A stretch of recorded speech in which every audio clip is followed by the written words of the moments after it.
കേരളത്തിലെ മുൻ മുഖ്യമന്ത്രിമാരായിരുന്ന ഉമ്മൻചാണ്ടി, വി.എസ്. അച്യുതാനന്ദൻ എന്നിവരുടെ മരണശേഷം നടന്ന സംസ്കാര ചടങ്ങുകൾ നമ്മളെല്ലാം കണ്ടതാണ്. പതിനായിരങ്ങൾ മണിക്കൂറുകൾ കാത്തുനിന്നാണ് അവർക്ക് അന്തിമ അഭിവാദ്യങ്ങൾ അർപ്പിച്ചത്. സംസ്കാര ചടങ്ങുകൾ കഴിഞ്ഞിട്ടും റോഡുകളിൽ തിരക്ക് മാറിയിരുന്നില്ല.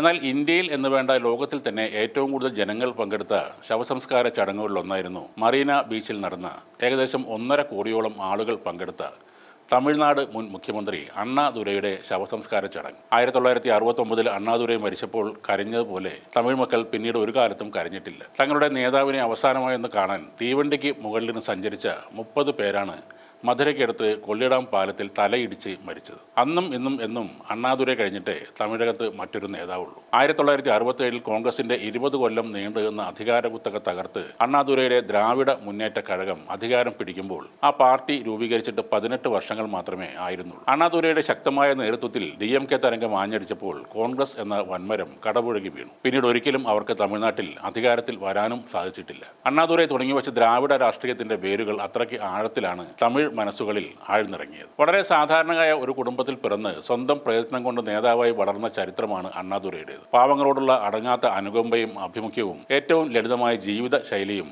അദ്ദേഹത്തെ പാവങ്ങളുടെ പ്രിയങ്കരനാക്കി. അവരുടെ ഹൃദയങ്ങളിലാണ് അദ്ദേഹം ജീവിച്ചത്. യാതൊരു സാമ്പത്തിക അടിത്തറയും ഇല്ലാതിരുന്ന ഒരു പ്രസ്ഥാനമായിരുന്ന DMKക്ക് അന്നത്തെ കാലത്ത് കോൺഗ്രസിനെ പോലെ ഒരു വലിയ പാർട്ടിയെ മദ്രാസ് പോലെ ഒരു സംസ്ഥാനത്ത് അധികാരത്ത് നിന്നും പുറത്താക്കാൻ സാധിച്ചത് തന്നെ അണ്ണാദുരൈ എന്ന ഒരു മനുഷ്യന്റെ നേതൃപാഠവുമാണ്. ഈ മദ്രാസിനെ തമിഴ്നാട് എന്ന പേരിലേക്ക് മാറ്റിയതും 1967 അധികാരത്തിൽ വന്ന അണ്ണാദുരൈ മന്ത്രിസഭയാണ്. പാച്ചിയപ്പാസ് കോളേജിൽ നിന്നും BA ബിരുദം നേടിയ അണ്ണാദുരൈ 1934 ജസ്റ്റിസ് പാർട്ടി നേതാവായിരുന്ന പെരിയോർ EV രാമസ്വാമി നായ്ക്കരെ കണ്ടതോടെയാണ് രാഷ്ട്രീയത്തിലേക്ക് വരുന്നത്. 44 ജസ്റ്റിസ് പാർട്ടി ഒന്നടങ്കം ദ്രാവിഡർ കഴകമായി മാറി. എന്നാൽ പിന്നീട് വന്ന വർഷങ്ങളിൽ പെരിയോറും അണ്ണാദുരൈയും തമ്മിലുള്ള അഭിപ്രായ വ്യത്യാസങ്ങൾ വർദ്ധിച്ചു വന്നു. തിരഞ്ഞെടുപ്പിലൂടെ അധികാരം പിടിച്ചെടുക്കണം എന്ന അണ്ണാദുരൈയുടെ നിലപാടിനോട് പെരിയോർ ഒരിക്കലും അനുകൂലിച്ചിരുന്നില്ല.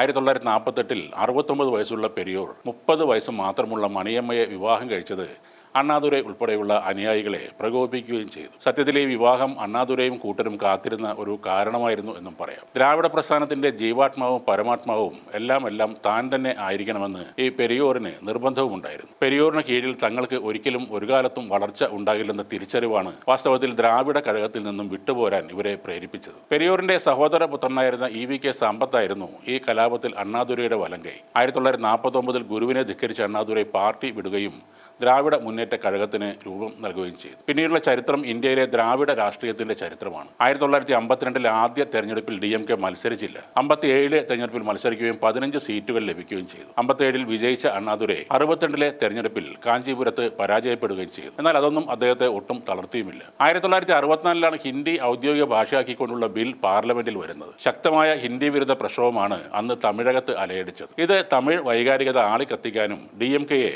കൂടുതൽ ജനകീയമാക്കാനും ഇടയാക്കി.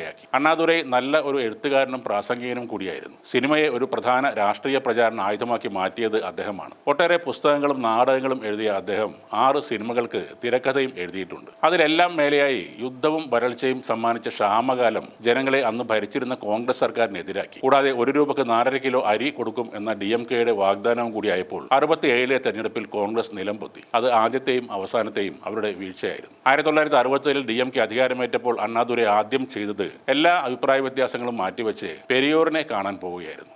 പെരിയോർ തങ്ങളെ രൂക്ഷമായി വിമർശിച്ചപ്പോഴും പെരിയോറിനെ കുറിച്ച് DMK തിരിച്ച് ഒരക്ഷരം പറയില്ലെന്ന് അണ്ണാദുരൈ ഉറപ്പു നൽകിയിരുന്നു. മുഖ്യമന്ത്രിയായിട്ടും അണ്ണാദുരൈ താമസിച്ചത് നുങ്കമ്പാക്കത്തെ ഒരു ചെറിയ വീട്ടിലായിരുന്നു. മുഖ്യമന്ത്രി ആഴ്ചയായിട്ടും ശമ്പളം വാങ്ങേണ്ടി വന്നപ്പോൾ ആദ്യമായി ബാങ്ക് അക്കൗണ്ട് തുറക്കുന്നത്. മക്കളില്ലാത്ത അണ്ണാദുരൈ മാതൃ സഹോദരിയുടെ മകളുടെ 4 മക്കളെ ദത്തെടുത്ത് വളർത്തുകയായിരുന്നു. എന്നാൽ ഇവരെ ആരെയും അദ്ദേഹം രാഷ്ട്രീയത്തിലേക്ക് കൊണ്ടുവന്നുമില്ല. DMK ആണ് തന്റെ കുടുംബമെന്ന് അണ്ണ എപ്പോഴും പറയുമായിരുന്നു. അദ്ദേഹം 1969 ഫെബ്രുവരി 3 ക്യാൻസർ രോഗം മൂലം അന്തരിച്ചു. അണ്ണാദുരൈ തമിഴ് ജനതയ്ക്ക് എപ്പോഴും അണ്ണൻ തന്നെ ആയിരുന്നു. DMK പാർട്ടിയുടെ സ്ഥാപകനായ അദ്ദേഹം ജനഹൃദയങ്ങളിൽ പ്രിയങ്കരനായിരുന്നു. സാധാരണ ജനങ്ങളുടെ പ്രശ്നങ്ങൾ മനസ്സിലാക്കിയ നേതാവായിരുന്നു അദ്ദേഹം. വളരെ ലളിതമായ ഭാഷയിൽ സംസാരിച്ച ഒരു നേതാവായിരുന്നു. തമിഴ് സംസ്കാരത്തിന് വലിയ പ്രാധാന്യം നൽകിയ വ്യക്തിയുമായിരുന്നു. അതുകൊണ്ട് തന്നെ ജനങ്ങൾ അദ്ദേഹത്തെ മുഖ്യമന്ത്രിയായി മാത്രമല്ല ഒരു കുടുംബാംഗത്തെ പോലെയാണ് കണ്ടിരുന്നത്.